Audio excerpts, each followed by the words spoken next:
भोपाल के अरेरा हिल्स स्थित national telecom museum में भारत ही नहीं विदेशों के से जुड़े 50 से अधिक पुराने टेलीफोन आज भी संजो कर रखे गए। लेकिन कभी अपनी खास पहचान और लोकप्रियता के लिए मशहूर संग्रहालय एक खाली इमारत बनकर रह गया। फ्री एंट्री होने के बाद भी ना के बराबर लोग यहाँ पहुंच रहे हैं। प्राचीन दूरभाष यहाँ अब धूल खा रहे हैं।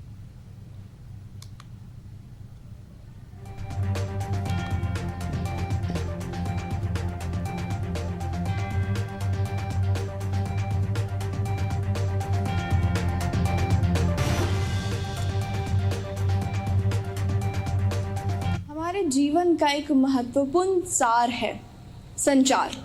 आज विश्व संचार दिवस है। इस मौके पर हम यहाँ आए हैं और हम आपको दिखाएंगे कि क्या कुछ हम उन ज़मानों में लेके जाएंगे जब चिट्ठियाँ हुआ करती थी और चिट्ठियों के सहारे संचार हुआ करता था। तो आइए इसी पर हम आगे चलते हैं और हम बात करते हैं, चर्चा करते हैं कि आखिर उस ज़माने में और इस ज़माने में क्या कुछ अंतर आया है। तो सर, पहले चिट्ठियों का ज़माना चलता था, अब स्मार्टफोन्स का ज़माना है, तो उस पर आप क्या कुछ कहना चाहेंगे? देखिए, सबसे पहले तो हमारे यहाँ पर सूचनाओं का माध्यम हुआ करता था चिट्ठियाँ, और कबूतरों के माध्यम से शुरू हुई थी, बाजों के माध्यम से शुरू हुए थे संचार के साधन। उसके बाद फिर हमारे यहाँ पर देसी अंतर्देशीय पत्रों के माध्यम से, पोस्ट कार्ड के माध्यम से सूचनाओं का आदान प्रदान होने लगा। सुख दुख की खबरें अपने संबंधियों को पहुँचाने का काम होने लगा। फिर जब टेलीफोन का आविष्कार हुआ, उसके बाद जब भारत में टेलीफोन का शुरुआत हुई तो भारत में दूरसंचार की स्थापना की गई भारत सरकार द्वारा। और हम यहाँ खड़े हुए हैं भारत के एकमात्र म्यूजियम में, टेलीफोन म्यूजियम में, मतलब दूरसंचार का एकमात्र म्यूजियम है। यहाँ पर दूरसंचार से संबंधित तमाम तरह के उपकरण पुराने ज़माने के, शुरुआती ज़माने के लेकर 2013 से लेकर 1813 से लेकर के वो आप वर्तमान तक के इंस्ट्रूमेंट यहाँ मौजूद हैं और उपकरण मौजूद हैं, जो ये दर्शाते हैं कि वो काल और आज के काल में कितना अंतर आया है, वो क्या क्या सुविधाओं में परिवर्तन होता चला गया है, संचार के माध्यम में किस तेजी से परिवर्तन हुआ है।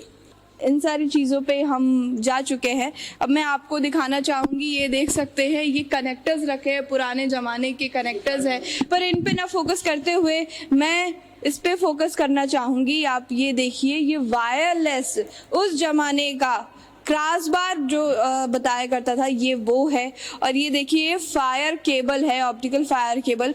इसके बारे में भी हम जानकारी लेंगे। सर, ये 1968 1979 का बताया जा रहा है, तो इस पर क्या कुछ? ये जो हमारे ये फायर केबल है ना, ये आपको ये उपकरण दिखाई दे रहे हैं, ये फायर का ये दिखाई दे रहा है, ये जमीन के अंदर बिछाए जाते थे। और जब भी कोई फॉल्ट होता तो हमारे जो एक्सपर्ट थे, लाइनमैन, वो इतने एक्सपर्ट हुआ करते थे कि वो इसके रंगों से, इसके कलर से, फाइबर के कलर से पहचान लिया जाता था कि किस क्षेत्र का फॉल्ट है और उसको फॉल्ट को ठीक कर देते थे। इसमें सैकड़ों तरह के तार हुआ करते थे, जो आपको पीछे दिखाई दे रहा है। तो ये सारी चीज़ें हमारे एक अभिन्न अंग थी, हमारे दूरसंचार का एक अभिन्न अंग थी, लोगों को संचार सुविधा पहुँचाने का। आप देख सकते हैं यहाँ पे कितनी सारी पुरानी चीज़ें यहाँ पे मौजूद है। मैं दिखाना चाहूँगी, ये देखिए, ये उस समय का सैटेलाइट हुआ करता था, टीवी के ऊपर इसे रखा जाता था। अब हम डिश टीवी ये सब यूज़ करते हैं। ये देखिए, पुराना सैटेलाइट मॉडल जो हर घर में पहले हुआ करता था, जब दादी नानी के साथ बैठ के हम दूरदर्शन देखा करते थे, मूवीज़ देखा करते थे, तो इसी के ज़रिए, इसी सैटेलाइट मॉडल के ज़रिए वो संचार हुआ करता था, हम टीवी देख सकते थे। ये देखिए, ये उस समय का जो है देख सकते हैं आप कि मॉडल रखा गया है।